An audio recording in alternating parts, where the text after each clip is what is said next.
absolutely no way that I thought we would win this award. I looked at the other films. You look at this Ensemble and you know, Silver Linings Playbook, or in Lincoln, or in Les Mis. I mean, it's 3 movies. You could make 30 movies out of the cast in those things, 30 great ones. So I really thought, well, you know, no matter what happens, I know we won't win this, and I'm okay with it, and I definitely tip my hat to these incredible films.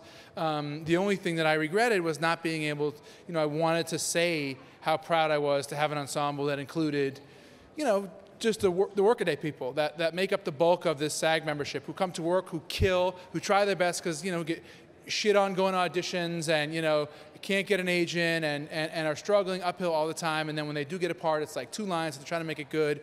And still they come in with an attitude that they want to be brilliant and they want the director to be happy. And those are the people that really moved me, and those are the people that vote for this. And those, if you're an actor, I think, and you're in SAG, you understand that. Okay. Good, excellent. Yes, go ahead. So my name is Chaya Nene. I'm from USC. I'm a grad student, and I just wanted to ask everyone. Nice campus. Yes, I'm biased, but I wanted to ask everyone. You guys worked on a movie that required a lot of, I guess, adjusting to a different culture and a different atmosphere. What did you guys find as the most challenging part of this movie? Working with Ben definitely was hard. Sorry. What was the most challenging part of working?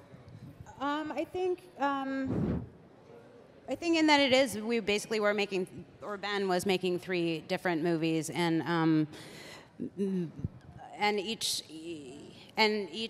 different group of us, I guess you would say, the CIA and the Hollywood and the hostages, all having it somehow miraculously feel like the same movie was probably.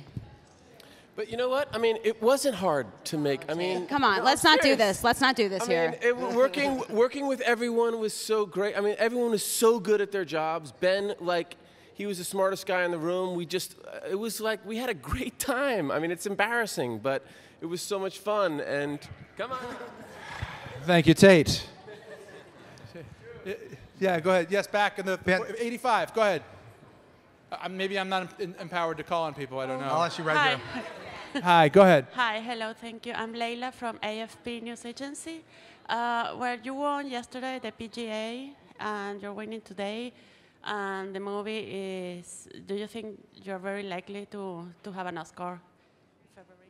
I think I'm very lucky to have a job, you know, much less any of this like award stuff that goes with it. And I mean, I'm sort of half serious about that. And it reminds me every time I come to something like this that I've been around long enough to deeply appreciate this kind of thing. It doesn't happen all the time, and it may not come again. And it's really wonderful to have awards, at least in the sense that they encourage artists. And I'm really encouraged by this and thrilled. Yeah.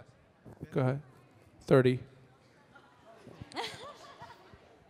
Okay. I'm sorry.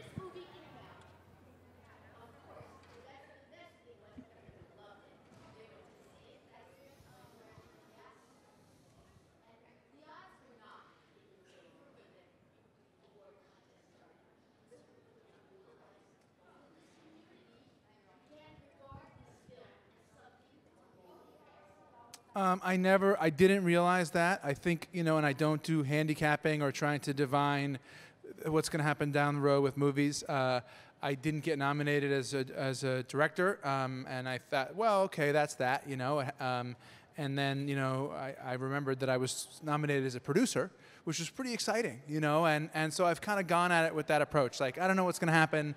Who knows? Nothing may happen, but it's a wonderful opportunity to be on the ride, and I'm really honored. Yes, sir. Sorry to have overlooked you. No problem. I know how it feels. I know. I've had that happen many times in my life. All the time it happens to me. Can you talk about this story itself? I don't know how much you remember growing up about the Iran hostage crisis, but what is about this story, this concept, that you think appeals to people and makes it a great movie? I think it's interesting. The answer is twofold to me. One is that it's eerily sort of current in the sense that there are a ton of parallels to what's going on now, both the state of our country, our relationship to the Islamic world, our relation to Iran in particular. This is a story about the inception of the conflict we have with Iran. It is ongoing. It's now become our sort of main foreign policy issue. And we're also in a place of feeling, I think, a little frustrated and stymied as a country that we view ourselves as great.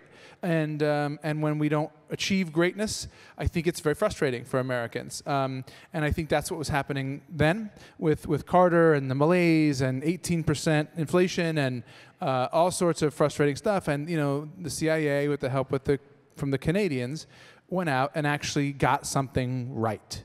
And that feeling that, when things are really going bad and everything's completely screwed up and you feel like you're never going to work, that you go out there and try something ridiculous out of a kind of uniquely American ingenuity, and it works, that's what thrilled me about the script.